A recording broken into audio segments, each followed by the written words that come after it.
Hello there, Commonwealth from here.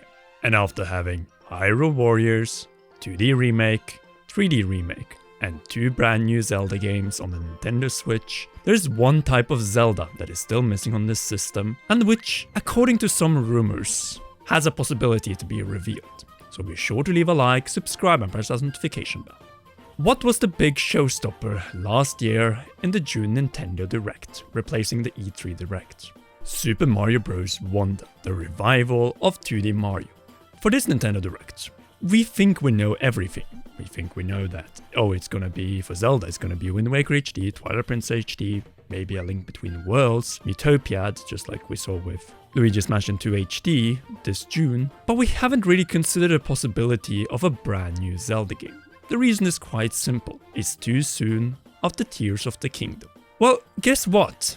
In 2019, we also thought it was too soon after Breath of the Wild to have the reveal of the next open-air Zelda game. And if anything, it would be 2D Zelda, which it wouldn't be because we already had Link's Awakening revealed. So what is the possibility of having a new 2D Zelda revealed in this upcoming presentation? Well, for one, this is the only missing Zelda game on Nintendo Switch. It's not a type of Zelda that is gonna require 4K, 60 frames per second, because it's a type of simpler Zelda. Yes, you can turn 2D into open world, and there are many different art styles. You can go for a style like Tunic, you can go for a style more like Octopath, or 2D HD, which we have seen Square Enix has had a lot of success with. But these are not the graphical styles. Even Metroid Dread, if we look at Metroid Dread, these are not the graphical styles that really require new hardware. So I wouldn't say that the hardware is an issue preventing us from getting a new 2D Zelda revealed during this Nintendo Direct. It's rather how much time the Nintendo Switch has left before the succession. Because we have to remember, we're now in June 2024. And we know that the reveal of the Nintendo Switch successor will be happening within this fiscal year. That is to say, before we enter April 2025.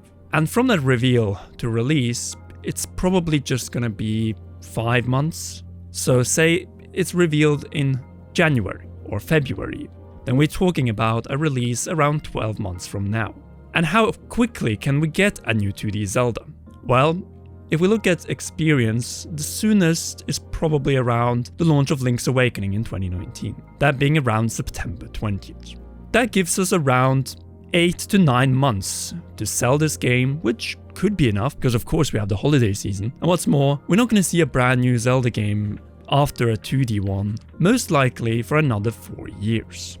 And this could be a very solid argument on bringing the game to the Nintendo Switch. After all, by the time this game would release, the Nintendo Switch is most likely going to be already at 145 million units. It's already past 140 million. With such an install base, this game can easily sell 10 million copies by the time of the launch of the successor, which is more than enough because Tears of the Kingdom has already sold over 20 million copies in under a year on the market, which is pretty much what this is probably also going to get. So I don't think there's not enough time to sell because of the holiday season especially, and the hype that is going to come.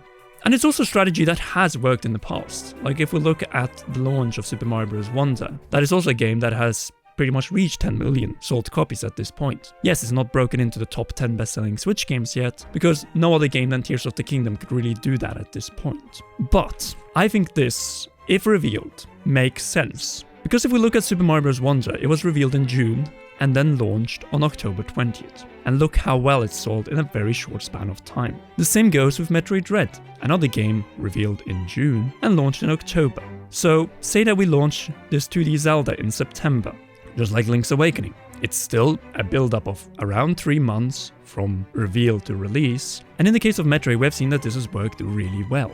So let's say that Metroid pulls another shadow drop, Metroid Prime 2 Remastered, gives us a trailer of Metroid Prime 4, while Zelda shocks us with a brand new 2D Zelda to conclude the Nintendo Switch. Taking advantage of the massive install base, and also with backwards compatibility, this game is playable day one on the Nintendo Switch successor in upscaled 4K and 60 frames per second. These reasons alone could be what brings a lot of Zelda fans over to the Nintendo Switch 2 or Super Nintendo Switch on the launch day.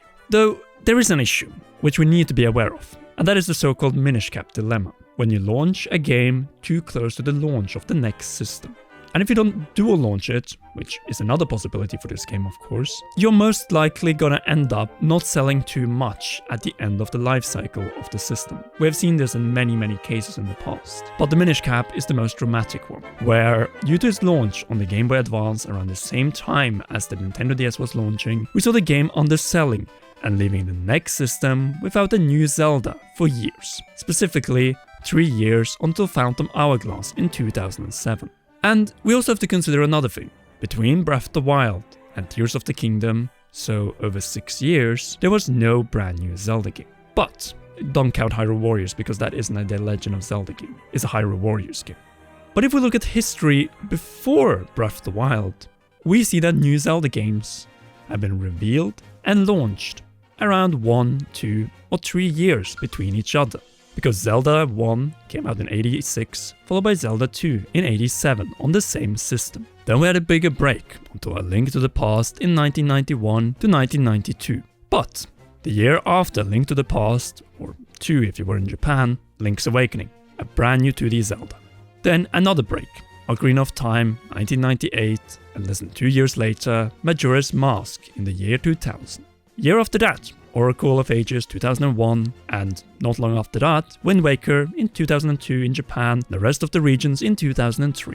The Minish Cap 2004 to 2005, Twilight Princess in 2006, Phantom Hourglass 2007, Spirit Tracks 2009, Skyward Sword 2011, A Link Between Worlds 2013, and when we also count multiplayer Zeldas, we have Triforce Heroes in 2015 before Breath of the Wild in 2017. There are also other multiplayer games that were launched in 2002 and 2004.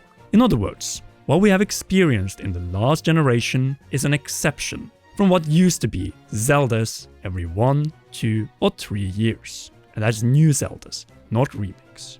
In other words, if the Nintendo team, after deciding that there would be no DLC for Tears of the Kingdom, instead thought, we are already developing a 2D Zelda, why don't we launch it on the Nintendo Switch first, and then on the successor later.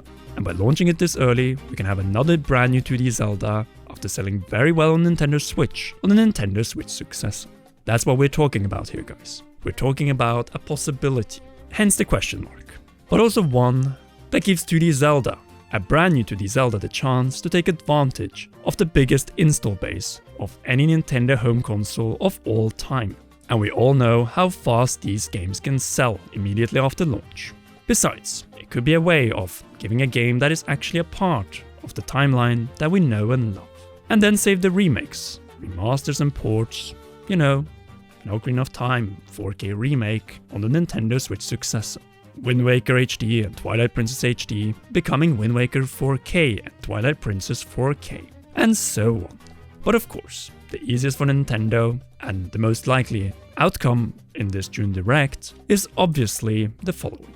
Wind Waker HD and Twilight Princess HD, A Link Between Worlds Miitopia, just like Luigi's Mansion 2 HD was, or a remake of one of the 2D Zeldas, that being Oracle, or even Minish Cap, which is turning 20 years old this year. Though the Minish Cap dilemma might actually be what causes it to not be revealed. But we have to look at all possibilities, and this is one possibility that we over the months of building up to this presentation have not considered. But now we have given you a solid take, and most of all an honest take, because the Nintendo Switch 2 might still be a year away from release. And that is enough time to sell, as we saw in the case of the quick reveal to release cycle of Metroid Dread and Super Mario Bros. Wonder last year. And who knows, we might be in for another Wonder with a new 2D Zelda during this E3. But what do you think? Do you think there's any possibility that very soon we'll see the reveal of a brand new Zelda game? The first 2D Zelda game in 10 years since A Link Between Worlds. We have been waiting, after all, a long time, and the Zelda team is aware of that, but they couldn't launch a new 2D Zelda game due to the delay of Tears of the Kingdom from 2022 to 2023. Sound off in the comment section down below. If you haven't already, then be sure to leave a like, subscribe and press that notification bell. Last but not least, a big thanks goes to all of you for watching and to all our great patrons on patreon.com/commonroll. Special shoutouts go to our raw producers and heroes. And if you want to watch more, then enjoy one or both of these two awesome videos.